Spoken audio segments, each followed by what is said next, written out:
got this like first principles algorithm that I find to be very helpful in the design and manufacturing of anything. Um, and people here may find it helpful. Um, the first thing you should do is make the requirements that you've been given less dumb. Um, whatever constraints and requirements were given, they were to some degree dumb, and you want to make them less dumb. If you don't start with this, then you answer right, you get the right answer to the wrong question. And the requirements must be given from a person who can explain the requirement, not from a department, because then you don't know who to talk to. Then step 2 is delete the part or delete the process step.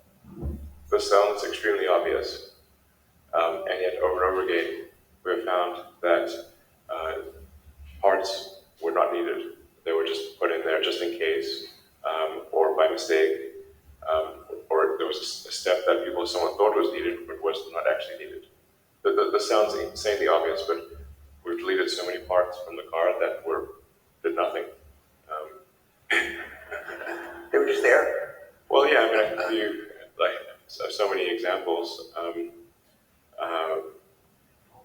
One example was there were 3 fiberglass mats on top of the battery pack.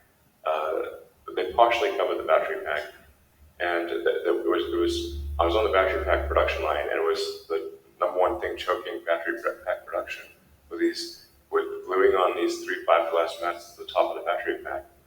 And so this is, the reason I repeat this over myself is that I first did things backwards. First, I try to automate it.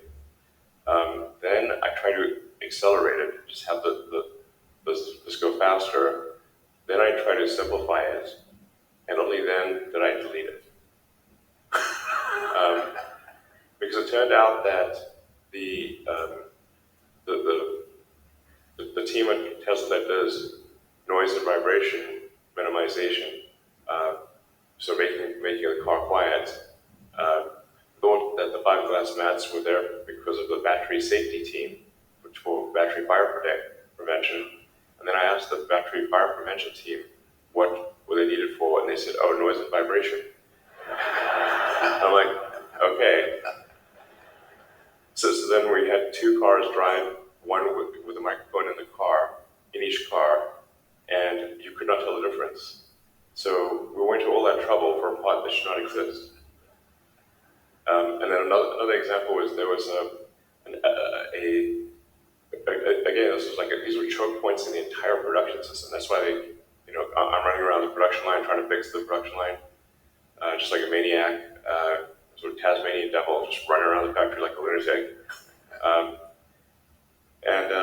Let's see, we had the body production line at Model 3 was at one point stuck because we had a laser welding cell to weld a small cross-car beam in the passenger footwell of the front seats.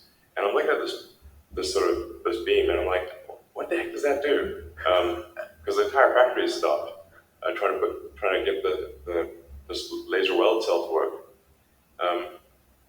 And I'm like, I can't imagine what a useful thing it could do.